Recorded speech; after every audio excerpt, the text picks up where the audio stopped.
Alrighty then. Successful Indie Author 5-Minute Focus, episode 366. This is your... oh, there's Stanley. He's hanging out. This is your leap year episode. Anyway, let's talk about blurbs. Blurb Mania. I'm not going to hit you with a bunch of blurbs today, but I want to get you into the right mental state for blurbs. Blurbs aren't normal. So if you're good at blurbs, you're undoubtedly an alien, because that's what ad copy looks like. That is ad copy, as opposed to having almost nothing to do with your book. What it has to do with your book is the questions. What emotions will your book evoke from the readers? This is what you want to go after with your blurb. So what feelings does your story evoke? So with practice and the right attitude, you can draw those out. So here, I did pull up one of my blurbs from my Hitman series. When good men have to do bad things. A hitman with a conscience. Just a statement, but that is what the series, the overall series, is about. How does this hitman reconcile himself with all these issues that go about killing people for money? So there are dichotomies there. Another one of my series is a cat and his human minions. It doesn't say that it's space adventure. It doesn't say that it's not set on Earth. It doesn't say that the cats are intelligent or whatever is going on. But it draws out an overall feeling of, hey, this book might be something I want to read. Like a hitman with a conscience. A little bit of a dichotomy. The end of Earth brought about the change humanity needed. What? What's that about? Okay. Just evoking. What does that bring? People introduce characters. They introduce scenes. They talk about, stop it. That's a synopsis. Now, certain character names, yes, because we want to put a name to a protagonist. We want to put a name to a main element within the story that's going to be important. But how does this name evoke emotion? Think about it in that regard, that Bob and Bill do great things. Nobody cares.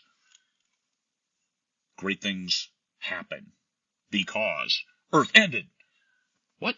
Stop it. No. But think about the attitude of what you're trying to draw out from the reader. And if you're saying things like Bob and Bill do great things, and then you're not going to draw that reader. You're not going to get them off the fence with their $1 or their $4.99 or whatever you're charging for your story. They're not going to get off the fence and give it to you. They're going to jump the other side and go to somebody else's green pasture who has a better blurb, and they're going to buy their book, even though your book might be better for them, a story that would entertain them. So what questions and what statements play to those feelings? A hitman with a conscience. Yeah, people need to die, but not everybody. Okay, then that plays to the potential readership. Shape the potential of the reader's intrigue. What will intrigue the readers? Not telling them that a hero goes on a great journey, but what is the hero going to find on the way? What is the hero's overall purpose? Is it just a hero goes on a great journey? Great. I can watch Star Wars if I want that. But if I want something different, then that's what you're trying to draw out of the readers. So what is the inciting incident? The world ended. Wow, that's pretty bold. But then all these other things are in place to happen.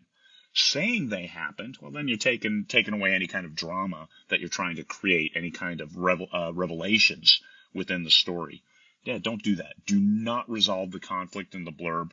Will they get together? It's romance, right? Do you even need to ask that?